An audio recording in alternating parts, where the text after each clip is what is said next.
হে রব্বুল আলামিন, আপনি বুঝি মানুষের ডাকোয়ার খুব খেওয়া শুনি আমার কিছু চাইবাই।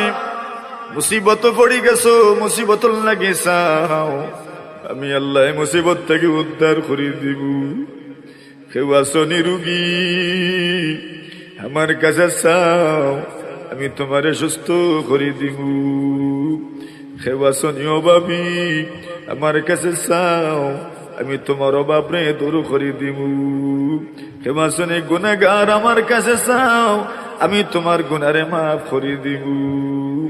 আল্লাহ, আপনি যতভাবে ডাকছেন এটা সব জাতর অভাব আমরার মাঝে আছে। আপনি একবার তার মুকরম করবা, রহমতর নজর দেউক আল্লাহ, রহমতর নজর দেউক, রহমতর নজর দেউক। আমরা প্রত্যেকের জীবন থেকে অভাব অনটন রে দূর ফরমাও। আয় রব্বুল আলামিন, আল্লাহ ব্যবসা বাণিজ্যের মধ্যে বরকত নাই, বরকত দিও। আয় আল্লাহ, খামাই রুজির মাঝে যারার বরকত নাই, বরকত দিও। আল্লাহ, কত মানুষ আছেন বেকারত্ব জীবন যাপন করাম, বেকার হয়ে গেছেন, বেকারত্বর করাল গ্রাসে রব্বুল আলামিন জর্জরিত হয়ে গেছেন। আল্লাহ, একজন মানুষ আপনি বেকার রাখিও না, সবরে হালাল রুজি মিলাই দিও।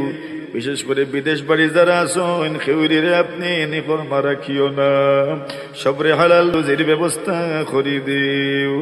ইউরোপ আমেরিকায় যারা আছেন আল্লাহ, আল্লাহ কারোর লাগে যারা চেষ্টা করা, পাসপোর্টের লাগে যারা চেষ্টা করা, রব্বুল আলামিন লিগ্যালিটির লাগে যারা চেষ্টা করতে আসেন, আল্লাহ সবরে আপনার হাওয়ালা করলাম।